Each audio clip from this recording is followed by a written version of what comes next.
Hello everyone, my name is Roddy Portalaunch, and this is another tip of the day with the RC helicopters. Again, I'm going to show you our Helix 1001. What you always remember this year, when you're flying a helicopter, you're going to crash it. I mean, that's all part of the hobby. And when it does, you have to know what happened. What just happened? Sometimes you'll notice that the propeller at the bottom's not working. The top one's working, the bottom's not working because you jolted it. So come here a little closer here. What you have to understand is that inside here, you can take off the 4 screws right here. And when you do that, you've taken off the undercarriage, okay? By just taking these 4 screws off. But what you have to see in the very bottom here, there's a little sprocket.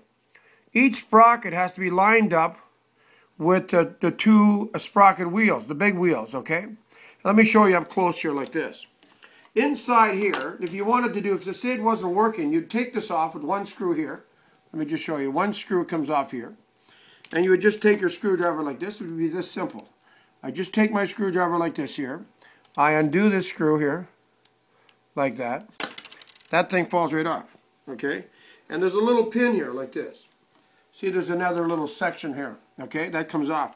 Then this wheel, this pops right out. This pops right out. By pulling it off, you can pull the whole thing off. You undo these 4 screws, and that whole wheel comes out. When it comes out, it looks like this. There's 2 in each one, okay? I put it together like this, and here's a little good trick here to do. You put oil, little 3-in-1 oil here, and lubricate this so it inserts inside it. It spins, okay?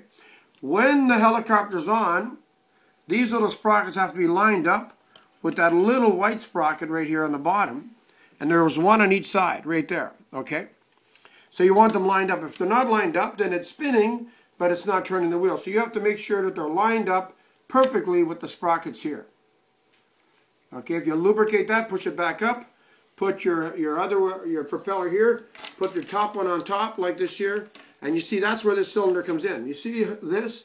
This one here is the shorter one than this one. So when you slide it through the hole like this here, it's sticking out here, and that's where that other piece comes in. All right, it sticks on top like this. You get that in there. Like that, okay? That's your sleeve, that's your cylinder, okay? And you got to make sure that these guys like this here there's no knob at the bottom. It's nice and flat, and they're lined up with the sprockets. If you do that, you'll have a good flight. But remember, these are helicopters. They jolt, they smash, they crash, and they change. So you just got to look and see what you have to do, just like lubricating your car. And just like adjusting. You'll have adjustments all the time, but that's the fun of the helicopter flying. Enjoy your day, guys. Until next time.